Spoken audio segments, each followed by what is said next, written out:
What happens when you push the wrong person? Not just someone important, but someone who holds the invisible strings that make the world turn. This isn't a story about a simple complaint or a viral video. This is the story of how a single act of petty prejudice directed at one black woman in seat 1A triggered a financial earthquake that brought a billion-dollar airline to its knees. It's a story of calculated revenge, of immense power, wielded from the shadows. But it's also a story of how that same power, once unleashed, can spiral into a nightmare, forcing our hero to confront a devastating consequence she never saw coming. Get ready, because the story of Dr. Seraphina James is about to unfold. The hum of the Global Air Alliance first-class lounge at JFK was a carefully orchestrated symphony of privilege. The gentle clinking of ice in glasses, the hushed murmur of conversations about stock options and summer homes in the Hamptons, the whisper-soft tread of attendants offering warm towels and champagne. For Dr. Seraphina James, it was a necessary decompression chamber.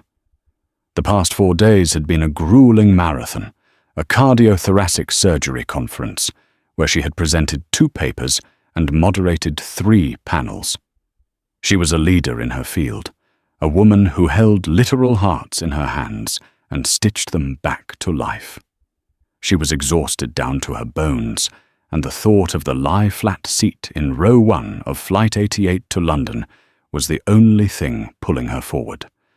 Her boarding pass clutched in her hand was a promise of 7 hours of quiet solitude. Seat 1A, the prime real estate of air travel. She had booked it months in advance, paid the full fare from her own pocket, and was looking forward to nothing more than a glass of water, a sleeping pill, and oblivion. As the priority boarding call for first class echoed softly through the lounge, Seraphina gathered her briefcase, and Coate gave a polite nod to the attendant at the desk and made her way to the gate. She was a woman of quiet confidence, her posture erect, her movements economical. She wore a simple but elegant black pantsuit, her hair pulled back in a neat chignon. She radiated an aura of calm authority, the kind that came from years of making life-or-death decisions in an operating room. She was the 3rd person to board the aircraft. A smiling flight attendant greeted her at the door. "Welcome aboard," he said, his eyes glancing at her ticket. "To your left, Dr. James." Seraphina stepped into the hushed cabin, a sleek, modern space of muted greys and brushed aluminum. She saw her seat 1A, a spacious pod by the window, already adorned with a plush duvet and an amenity kit. She slid her briefcase under the ottoman and was just about to settle in when a voice, sharp and laced with a peculiar sort of authority, cut through the quiet. "Excuse me. Can I help you?" Seraphina turned. The voice belonged to a flight attendant who appeared to be in her late 40s, with tightly coiffed blonde hair and a name tag that read Brenda. Her smile was a thin, painted-on line that didn't reach her eyes. "I'm fine, thank you," Seraphina replied politely. "Just getting settled." "May I see your boarding pass?"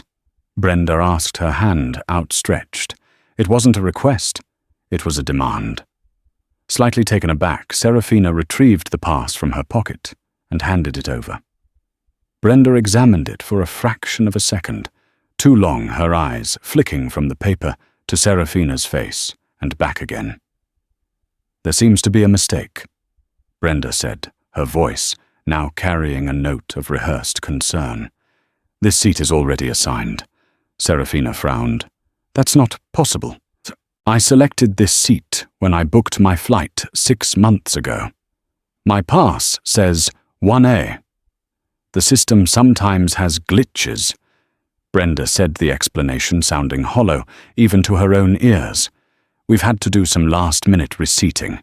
I'm afraid I'm going to have to ask you to wait by the galley while we sort this out." A cold knot began to form in Seraphina's stomach. She had seen this play before, though never directed at her so brazenly. It was the subtle, corrosive acid of doubt, the suggestion that she, a black woman in a first-class cabin, must be an anomaly, a mistake in the system. Just then, an older white couple, the Hendersons, bustled into the cabin. Mr. Robert Henderson, a portly man in a golf shirt and blazer, exuded an air of blustering self-importance.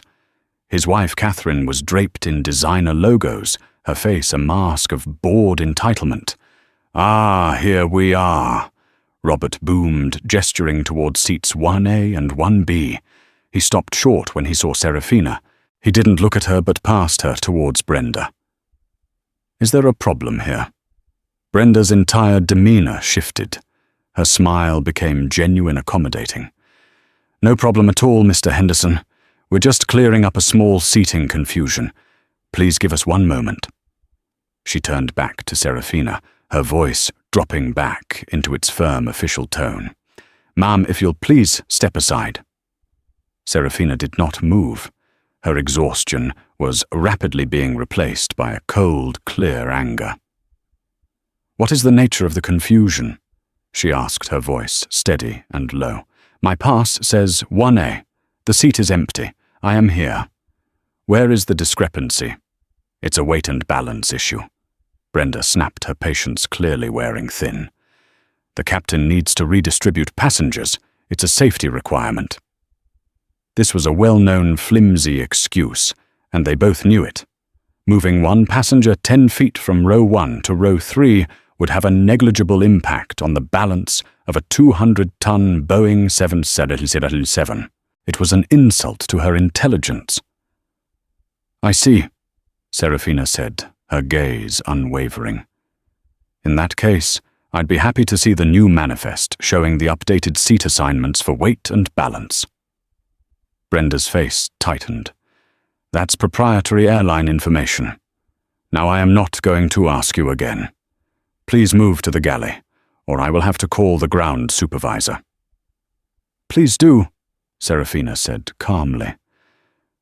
"I'd like to speak with him." The Hendersons watched the exchange with a mixture of impatience and amusement. Catherine leaned in and whispered something to her husband, who let out a short, derisive chuckle. The sound grated on Seraphina's nerves more than anything else. It was the sound of casual cruelty, of people who had never been questioned, never been told they didn't belong. Brenda, incensed, spoke into the intercom. "Mark, I need you on board. We have a passenger refusing to cooperate." A few minutes later, Mark, the gate supervisor, arrived. He was a man who looked perpetually harassed. His uniform slightly rumpled his tie askew. He avoided Seraphina's eyes, speaking directly to Brenda. "What's the situation?" "This passenger is refusing to vacate seat 1A, Brenda said, playing the victim. "We have a last-minute equipment change that necessitated a reseating, and she is being disruptive." Another lie. The aircraft type was the one listed on her ticket. Mark finally turned his weary gaze on Seraphina. "Ma'am, I understand your frustration, but we need to get this flight out on time. We have a perfectly good seat for you in row 4. "I don't want a perfectly good seat in row 4, Seraphina said, her voice dangerously quiet. "I want the seat I paid for, the seat that is printed on my boarding pass. I have not been given a single credible reason for this change. I've been given 3 different contradictory lies, a system glitch, a weight and balance issue, and now an equipment change. Which one is it?" Mark's face hardened. He was a man of procedure, not of reason. This was an obstacle to his on-time departure metric. "Ma'am, the flight crew has final say on all seating. If you continue to refuse to cooperate, you will be in violation of federal aviation regulations, and we will have to deplane you." The threat hung in the air. The other first-class passengers were now watching openly, some with sympathy, others with annoyance. Mr. Henderson cleared his throat loudly. "For God's sake, can we get this show on the road? Some of us have connections to make. That was it. The final push. Seraphina looked at Brenda's triumphant smirk. She looked at Mark's bureaucratic indifference. She looked at the Hendersons, who were already mentally placing their belongings in her space. And in that moment, she made a decision. "You are making a grave mistake," she said, her voice devoid of any emotion. She picked up her briefcase. She did not look at the Hendersons as they slid past her into seats 1A and 1B. She walked head held high to the front of the plane. But she didn't walk off. She stopped, turned to Brenda and Mark, and held up her phone, which had been discreetly recording audio since Brenda first approached her. "For the record," she stated, her voice resonating with a newfound steel. "My name is Dr. Seraphina James. The time is 8:52 p.m.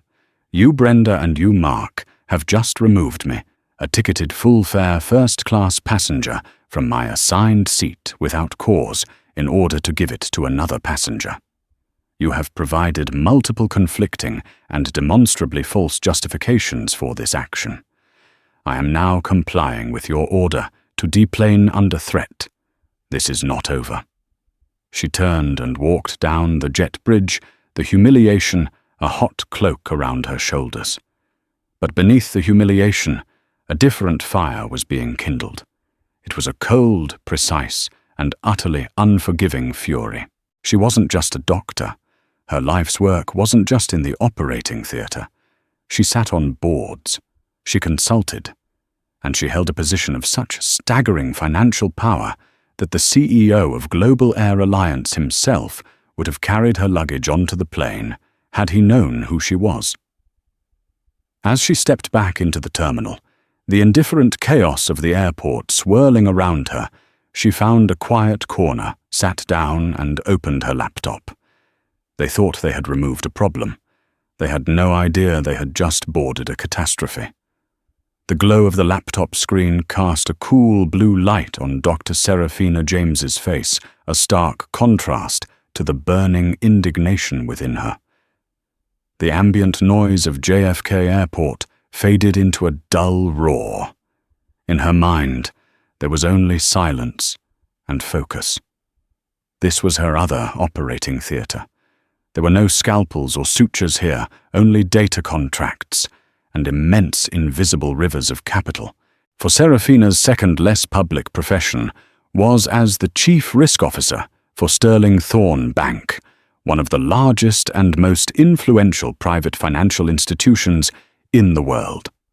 Her job, in essence, was to see the future, to analyze every potential threat to the bank and its investments, from geopolitical instability and market fluctuations to, as it turned out, the catastrophic liability of corporate bigotry. Global Air Alliance was not just an airline she flew with. They were a major client. Sterling Thorne held their primary revolving credit facility, a colossal line of credit amounting to $750 million. It was the airline's lifeblood, the fund they used for daily operational costs, paying for jet fuel, covering payroll for their thousands of employees, settling airport landing fees across the globe. Seraphina hadn't just reviewed the terms of that credit line. She had personally helped structure them. She knew its covenants, its clauses, and its vulnerabilities better than the airline's own CFO. Her fingers flew across the keyboard. This was no longer about a stolen seat. This was a clinical risk assessment. Subject: Global Air Alliance. GAA. Incident: discriminatory removal of a passenger from a premium cabin. Agent's flight attendant. Brenda ID number to be ascertained. Ground supervisor. Mark ID to be ascertained. Evidence: audio recording of the event. Boarding pass. Witnessing passengers. Potential liabilities. 1. Legal: a high-profile discrimination lawsuit. With a plaintiff of her standing, this would not be a quiet settlement. This would be a media circus, potentially leading to class action status. Estimated legal exposure: $510 million. 2. Reputational. In the age of social media, A story like this, verifiable with a credible victim and clear antagonists, was a brand killer. Boycotts, public condemnation, the kind of reputational damage that takes years and hundreds of millions in marketing to repair. 3. Financial, the direct consequence of the above. A stock price plunge, a drop in premium cabin bookings, their most profitable sector. She paused, her jaw tight. She was assessing her own potential lawsuit as a financial threat to her own bank's investment. The irony was bitter. Now she moved to the solution. Deep within the labyrinthine legal document governing the $750 million credit facility was a clause she herself had championed, Section 9, subsection C, the Material Adverse Change Clause, with a special addendum on reputational risk. It stipulated that if the borrower, GAA, engaged in any activity that could reasonably be expected to cause significant reputational harm, thereby jeopardizing its future revenue and ability to service its debt, the lender Sterling Thorne had the right to immediately freeze all access to the credit line pending a review. It was a nuclear option designed to protect the bank from a client spiraling into self-destruction. It was time to press the button. Her first call was to David Chen, the bank's head of legal, a brilliant and notoriously aggressive lawyer who was usually asleep at this hour in London. He answered on the first ring, his voice instantly alert. "Seraphina, it's 2 a.m. here. Is the world ending?" "Not yet, David, but it's about to, for one of our clients," she said, her voice a flat line. "I need you to pull up the GAA credit agreement, specifically Section 9, subsection C." She explained the situation clinically and without emotion, recounting the lies, the humiliation, the names, the recording. She sent him the audio file. There was silence on the other end of the line as he listened. When he spoke again, all traces of grogginess were gone. "My God, Sephi," he breathed. "They are monumentally stupid. The language is clear. A public-facing incident of this nature with a plaintiff of your profile, this absolutely constitutes a reputational risk event. It's not just a breach. It's a textbook example of why we wrote that clause." "That's what I thought," Seraphina said. "I'm invoking it. I'm freezing the facility." "Are you sure?" David asked, the question a formality. "This isn't a slap on the wrist. This is a headshot. Their global operations will start seizing up in hours. Fuel payments will bounce by morning. They threatened me with federal aviation regulations for wanting the seat I paid for," Seraphina said, a flicker of heat finally entering her voice. "They chose to treat me not as a person, but as a problem to be removed. I am now treating them not as a client, but as a risk to be neutralized. Prepare the official notices. I want them sent to their CEO and CFO at 6 a.m. sharp." Her next call was to Maria Flores, the bank's no-nonsense head of corporate credit operations based in the New York office.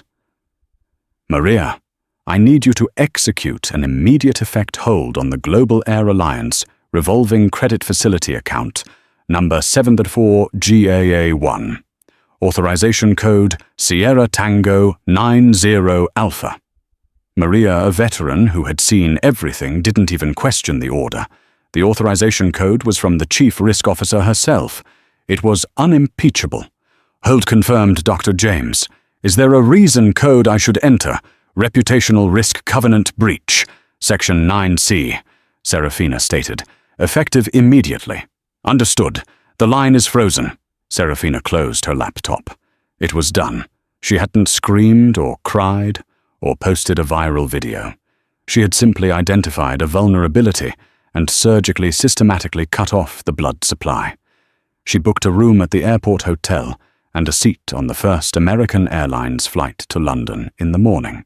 She would sleep for a few hours, and by the time she woke up, the world would have changed for Global Air Alliance. Meanwhile, at 35,000 feet, somewhere over the Atlantic, Flight 88 soared through the darkness. Brenda, having finished her service, was chatting with a colleague in the galley. "You should have seen her," she said with a laugh. "So high and mighty. You get one of these types every now and then. Think they own the place." In seat 1A, Robert Henderson was snoring loudly, a half-empty glass of brandy on the table beside him. He was blissfully unaware that the corporate giant he so admired was already beginning to hemorrhage. The first sign of trouble appeared at 4:15 a.m. Eastern Time.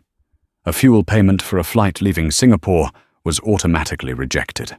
The system flagged it as an anomaly. At 4:30 a.m., a batch payment for landing fees at Heathrow failed. At 5:00 a.m., the entire North American payroll transfer, scheduled to be released for the week, was blocked. In the 24-hour Global Operations Center of GAA headquarters near Dallas, red lights started flashing on a monitoring board that had been green for years. The night shift controller, a young man named Kevin, stared at the screen in disbelief.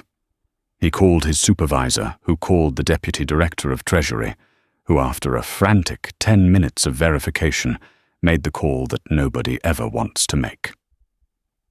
At 5:45 a.m., the bedside phone of Michael Corrigan, the CEO of Global Air Alliance, rang with a piercing urgency. He was a man accustomed to power, to smooth operations and soaring profits. "What is it?" he barked into the phone. "Mr. Corrigan, it's Richard Davies in Treasury. I'm sorry to wake you, sir, but we have a catastrophic financial event in progress." "What the hell are you talking about, Richard?" "Our credit line, sir. Our main facility with Sterling Thorne. It's been frozen. All of it. Nothing is going through. Fuel, payroll, airport fees. It's all bouncing. As of this moment, we are operationally insolvent." Michael Corrigan sat bolt upright in his bed, the blood draining from his face. Why did the bank collapse?" "No, sir," Richard said, his voice trembling slightly. "The bank didn't collapse. According to the overnight transaction log, they cut us off." The first rays of the Texas sun did little to warm the glacial chill that had seized the executive floor of the Global Air Alliance tower. The atmosphere in CEO Michael Corrigan's expansive office was not one of corporate command, but of a besieged bunker on the verge of collapse. A collection of the airline's most powerful figures, Corrigan, his face ashen and unshaven, Richard Davies, the CFO, who looked as if he'd aged a decade overnight, and Sarah Jennings, the sharp and normally unflappable general counsel, were assembled around a speakerphone, the air thick with the metallic taste of fear. For the past 3 hours, their world had been systematically coming undone. The crisis had started, not with a bang, but with a cascade of silent digital rejections.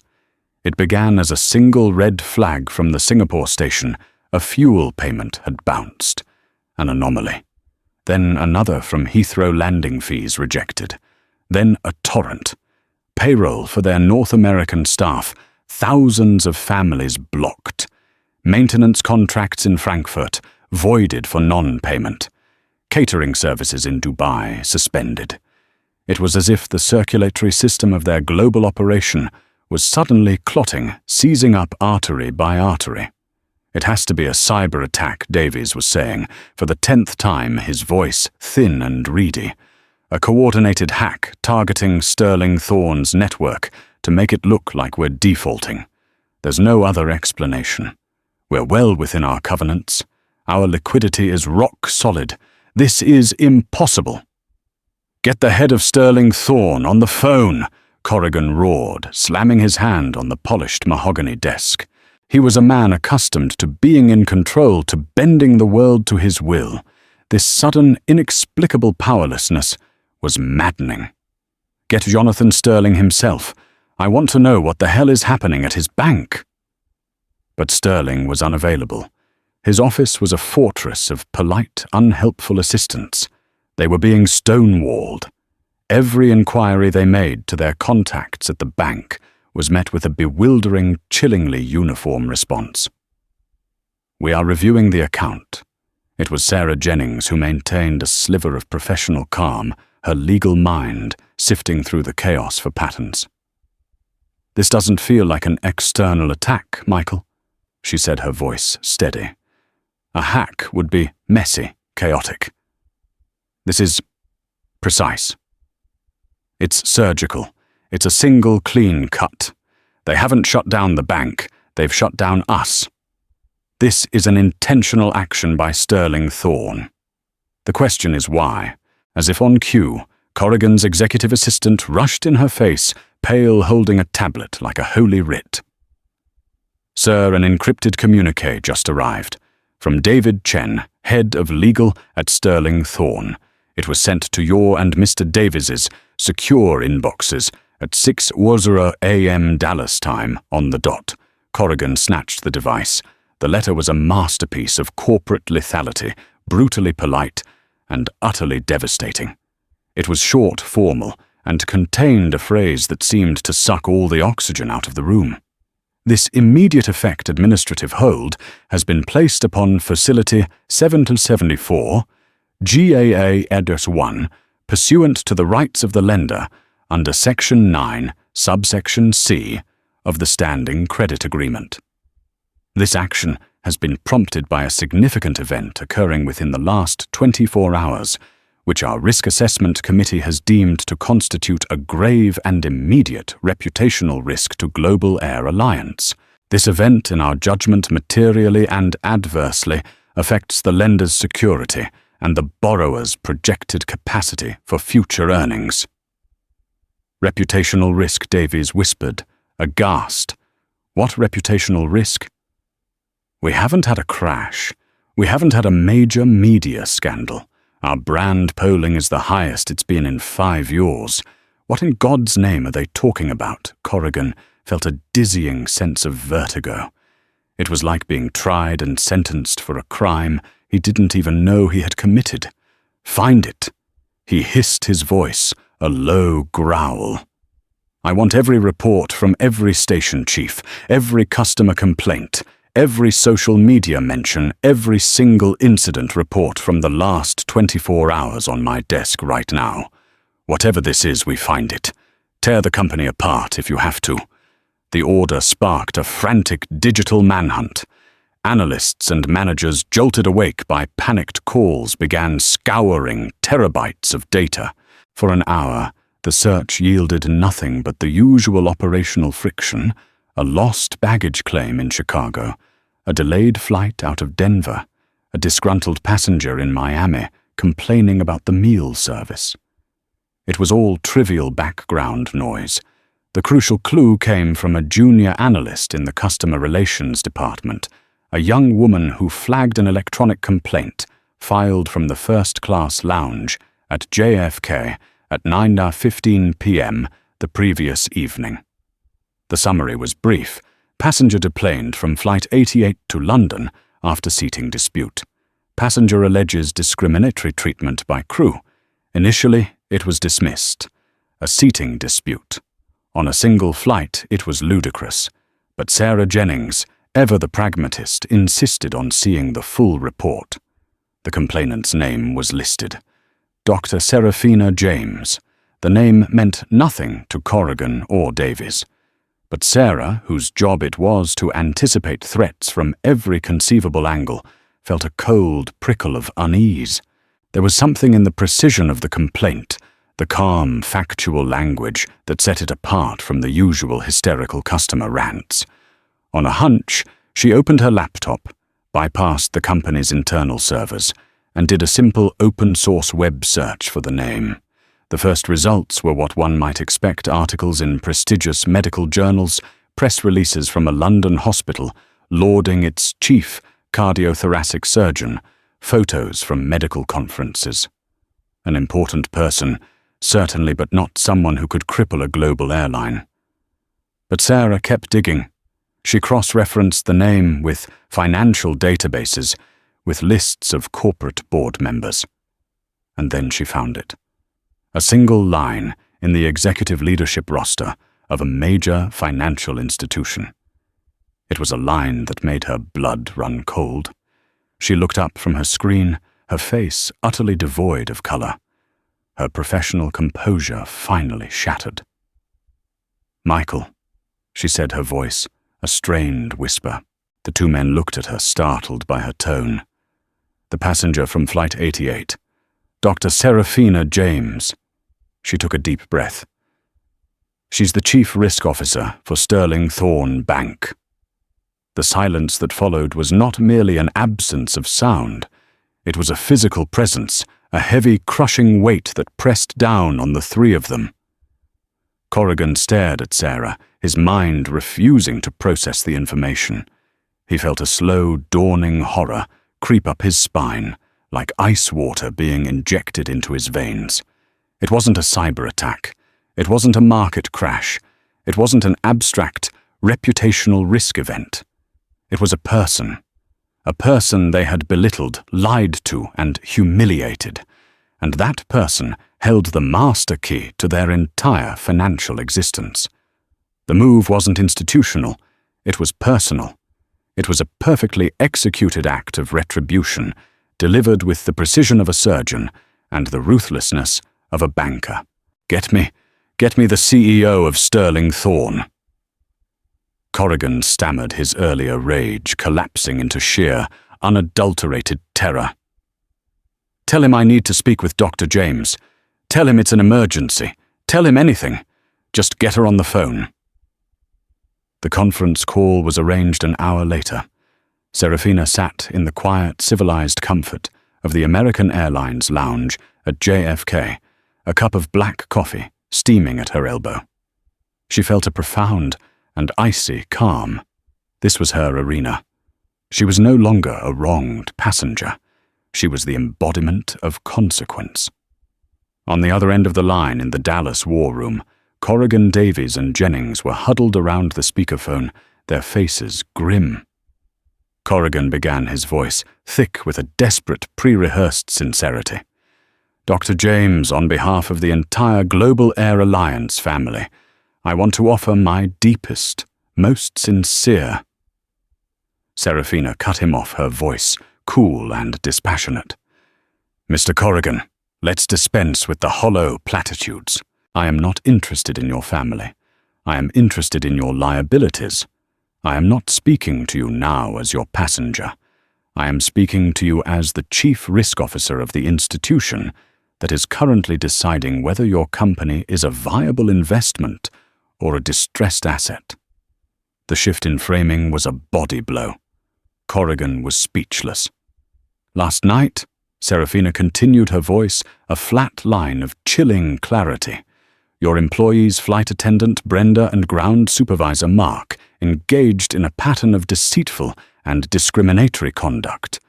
For the record, they provided me with 3 separate and contradictory justifications for my removal from a seat I paid for: a system glitch, a weight and balance issue, and finally, a last-minute equipment change. All were demonstrably false. The true reason my subsequent inquiries have revealed was to accommodate a Mr. Robert Henderson, a passenger whose only distinguishing characteristic appears to be his status as a donor to a political action committee on which one of your board members sits." A strangled gasp came from Davies's side of the room. She hadn't just identified the problem. She had performed a full autopsy and uncovered the rot beneath. "This single incident," Seraphina stated, "is not a mere customer service failure. It is a symptom of a dangerously broken corporate culture. It reveals a lack of training, a failure of oversight, and an environment where employees feel empowered to lie to and discriminate against customers with impunity. In the current social and legal climate, this represents a multi-million-dollar lawsuit waiting to happen. You are a walking, talking, flying reputational risk. As such, you are in flagrant breach of Section 9C of your credit agreement. The hold will remain in place until a comprehensive and satisfactory remediation plan is presented to my office."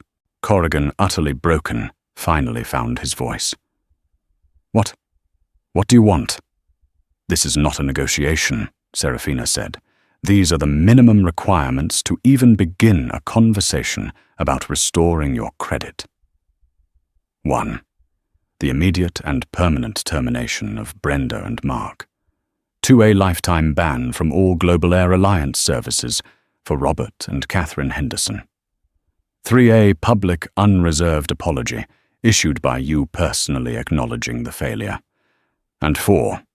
The engagement of a third-party DEI consultancy, which my office will select to design and implement a mandatory top-to-bottom anti-bias and de-escalation training program for your entire global staff. You will provide me with a timeline for these actions within the next 12 hours. Is that clear? Yes, Corrigan whispered, his empire crumbling around him. Crystal clear. We'll do it. We'll do it all. I'll await your written confirmation, Seraphina said, and with a soft click, she ended the call. She placed her phone on the table and took a slow, deliberate sip of her coffee. A feeling of profound, grim satisfaction settled over her. It was the feeling of a complex surgery, successfully completed, of a malignancy cleanly excised. She had faced down arrogance and prejudice, and she had won. Not through shouting or social media shaming, but through the cold, hard, undeniable application of power. Justice had been served. It was in that quiet moment of triumph that her other phone, the hospital phone, began to ring, its shrill tone alien in the calm of the lounge. She glanced at the screen. Dr. Ben Evans. A wave of exhaustion hit her. She was still on call a world away.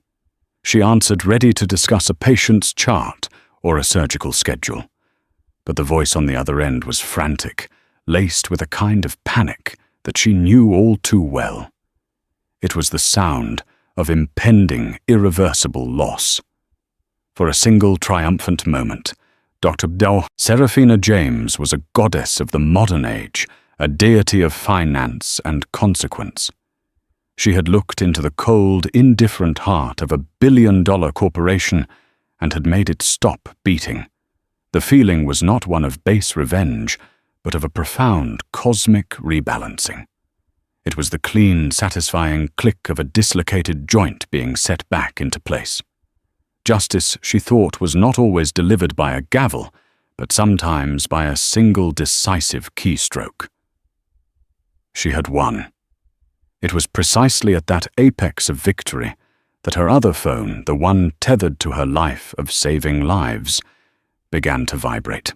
The screen lit up with a name, Dr. Ben Evans, Chief of Surgery. His calls outside of scheduled hours meant one of two things: a surgical consult of baffling complexity or a tragedy. Ben, what is it? She asked, her voice still carrying the crisp authority from the call with Corrigan. The voice that came back was frayed, stretched thin by a terror she recognized instantly. It was the sound of a surgeon watching a perfect procedure spiral into uncontrollable bleeding. Sephi, thank God I reached you. We have a nightmare situation here. Talk to me, Ben, she said, her posture straightening her mind, instinctively shifting from corporate warfare back to the familiar terrain of medical crisis. The transport for the Henderson heart, it's gone sideways. The name Henderson was a dissonant chord, a bizarre echo from her other battle. But this was a different Henderson.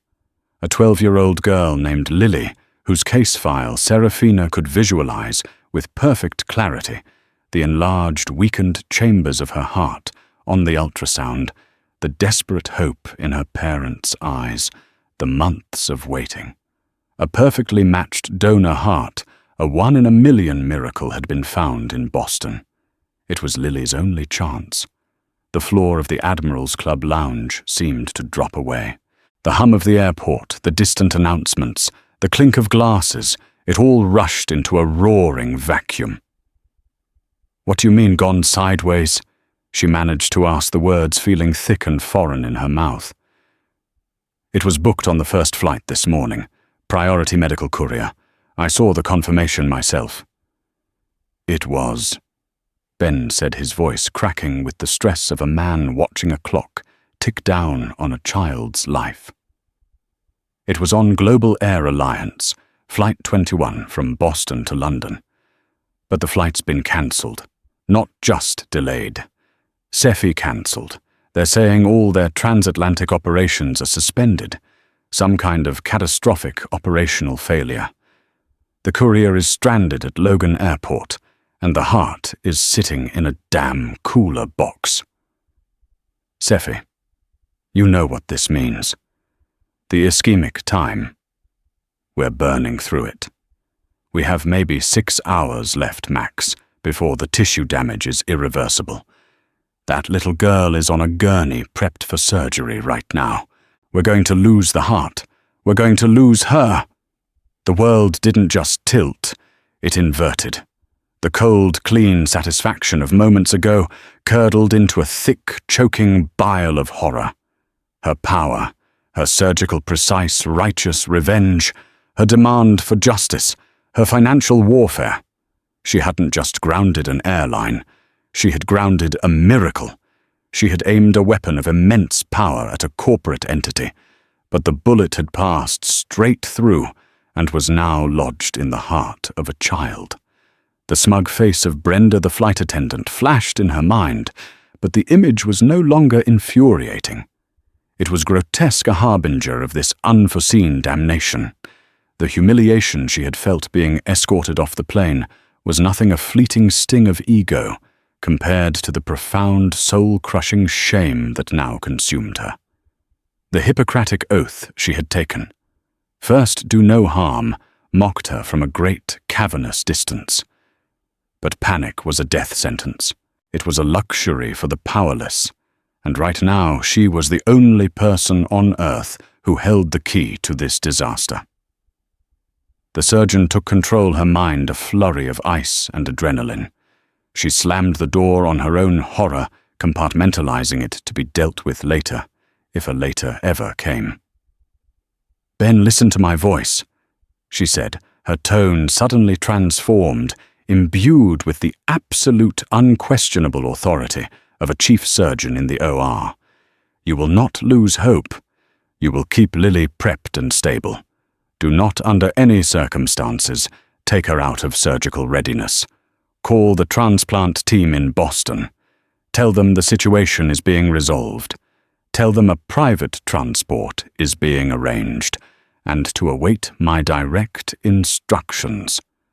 They are to protect that heart as if the fate of the world depends on it. Do you understand me? Cephi, I don't see how. Do you understand me, Ben? She repeated the command, sharp as a scalpel. Yes, he said, his own panic receding in the face of her certainty. Yes, understood. She hung up before he could ask another question. Her hands trembled, not from fear, but from a surge of desperate energy. Every second was a universe. She scrolled through her recent calls, her finger hovering over the name that was now both the cause of her damnation and her only hope for salvation, Michael Corrigan. She dialed his private mobile. He answered on the first ring, his voice weary beaten. Dr. James. Mr. Corrigan, this is Seraphina, she said, her voice stripped of all titles and corporate armor. It was the voice of a human being in a desperate plea. Forget everything else. Forget the credit line, forget the lawyers, forget my seat on your airplane. We have a problem that makes all of that meaningless. Your cancelled Flight 21 out of Boston? It was carrying a human heart for a pediatric transplant at my hospital. The patient is a 12-year-old girl who has been waiting for 9 months. The heart has less than 5 hours of viability left. Your operational shutdown, the one I ordered, the one I am responsible for, is about to kill a child. The confession was stark, brutal, and absolute. She offered no excuses, no mitigation. Just the raw, horrifying truth. She heard a sharp whistling intake of breath on the other end of the line, followed by a silence so profound she thought he might have hung up. This was his moment for vengeance. He could have savored it, pointed out the cosmic justice, the staggering hubris. He held her entire professional and moral universe in his hands. But the raw terror in her voice had apparently reached something in him, a core of decency long buried under quarterly reports and stock prices. When he finally spoke, his voice was hollowed out, shocked into a new kind of sobriety. "My God," he whispered. "Oh my God. Okay, Dr. James. Seraphina. Okay, tell me exactly what you need. We'll do it." The unspoken was a lifeline. In that instant, they were no longer adversaries. They were two human beings bound by a shared catastrophic responsibility. "I need a plane," Seraphina said, her mind already a whirlwind of logistics. "Not commercial. It has to be private, the fastest jet you have access to. I need it on the tarmac at Logan, fueled with a transatlantic flight plan, filed and cleared inside the next hour. No excuses. I need every priority clearance you can imagine, from ground control to air traffic management on both continents. I need you to move heaven and earth, Michael. The board has a standing account with NetJets," he said instantly, his own mind snapping into crisis mode. "Their fastest is the Gulfstream G650. It can make London from Boston in under 6 hours if the tailwinds are right. I'm calling my COO now. He'll handle the aircraft and the flight crews. They'll move. What about the organ?" "I'm handling that part," Seraphina said, her thumb already confirming the purchase of a one-way ticket on the next shuttle from JFK to Boston. She would be there in 90 minutes.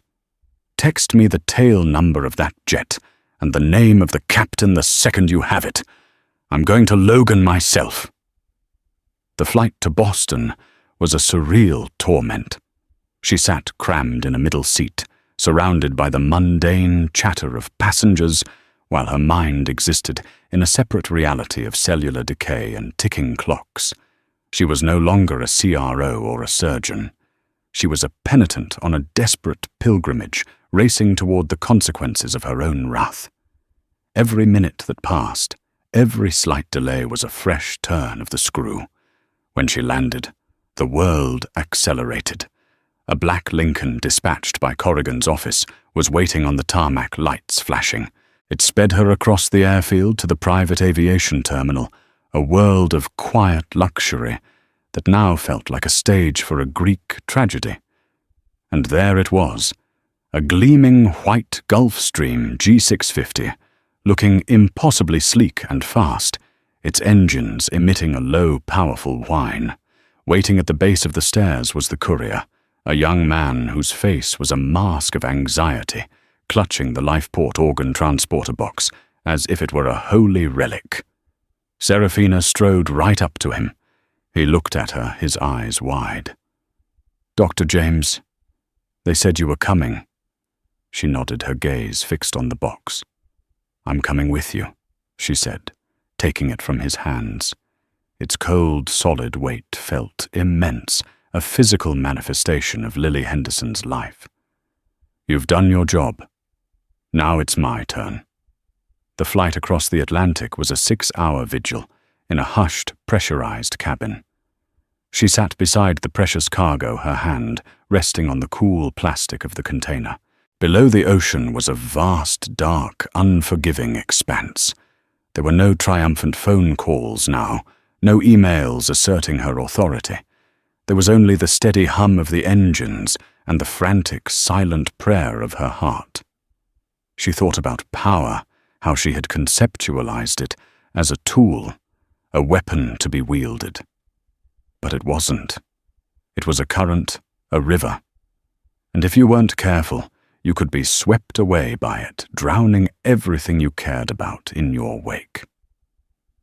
They landed at a private airfield near London, with less than an hour of viability remaining. The jet's engines were still winding down when the thumping whump, whump, whump of helicopter blades filled the air. A medical helicopter arranged by Ben Evans settled onto an adjacent helipad. The transfer was a blur of motion. Seraphina, carrying the box, ran across the tarmac, the wind from the rotors tearing at her clothes. She didn't stop until she was at the open door of the chopper, where Ben himself was waiting. She handed the box to him. Their eyes locked. In his gaze, she saw not accusation, but a profound, shared understanding of the stakes. No words were needed. He gave a single sharp nod, and the helicopter lifted off, banking hard toward the city. Seraphina stood alone on the tarmac, watching it disappear, the sound of its blades fading, until there was only the wind and the pounding of her own heart. She had done all she could. The fate of Lily Henderson was now back in the hands of surgeons, where it should have been all along. Utterly spent, she went not to a hotel or a lounge, but found her way to the hospital chapel, a quiet, simple room she hadn't entered since her residency. She sat in a wooden pew and let the full weight of the last 24 hours crash down upon her in the silent, humbling presence of a power far greater than her own. 2 days later, Michael Corrigan met her in the hospital cafeteria. He was a changed man. The arrogance was gone, replaced by a quiet gravity. He looked older, wearier, but also more human. "The surgery was a success," Seraphina told him before he could even ask. "Lily is in stable condition. The heart is performing perfectly." Corrigan closed his eyes and leaned his head back, a long, shuddering sigh of relief escaping his lips. "Thank God," he breathed. He slid a folder across the Formica table. "This is our action plan. As we discussed, Brenda and Mark's employment has been terminated. The Henderson couple has a lifetime ban. We've retained a top-tier DEI firm to conduct a root and branch overhaul of our training and policies, and the board has approved my proposal for a $1.5 million donation to this hospital to fund a new pediatric cardiology wing." He paused. "We'd like to name it the Dr. Seraphina James Wing for Pediatric Excellence." A week ago, she might have accepted it as her due. Now the idea felt obscene. "No," she said softly but firmly. "You will name it the Lily Henderson Wing. You will name it for the little girl who almost paid the price for our arrogance. Let it stand as a permanent reminder for your airline, and for me that behind every system, every transaction, every seat assignment, there is a human life with a story. That is the lesson here." Corrigan nodded slowly, accepting her terms without argument. "The credit facility was restored this morning," he said. "Business is returning to normal." "Good," she said. But they both knew that normal was a place neither of them could ever truly return to. Her actions, when reviewed by the Sterling Thorne board, were paradoxically praised. She had stress-tested a client in the most extreme way possible and forced them to inoculate themselves against a major future liability. From a purely financial risk perspective, she had done her job flawlessly. But Seraphina knew the real balance sheet. Weeks later, she walked through the quiet halls of the new wing she had refused to have named after her. Through a glass window, she saw a girl with a bright pink headband, a faint scar peeking from the collar of her shirt, laughing as she worked on a puzzle with her mother. Lily Henderson. Seraphina watched for a long moment, a ghost in the hallway. She had learned the true nature of power. It wasn't the thunderous ability to shut things down, but the quiet, patient, and infinitely more difficult strength required to build them back up, to mend what is broken, and to have the humility to recognize the profound, fragile, and sacred value of a single human heart. And there you have it. The story of Dr. Seraphina James isn't just a satisfying tale of revenge, it's a powerful cautionary tale about the true nature of power and consequence. It shows how one person's fight for dignity can have unforeseen ripple effects that touch the lives of people they've never met. Seraphina won her battle against Global Air Alliance, but her greatest victory came when she confronted the devastating consequences of her own actions and chose to build rather than destroy. What do you think, was Seraphina justified in her actions? Or did she take her revenge too far? Let us know your thoughts in the comments below. If this story resonated with you, please hit that like button, share it with someone who needs to hear it, and make sure you subscribe to our channel for more incredible real-life dramas. Your support helps us bring these powerful stories to light. Thank you for listening.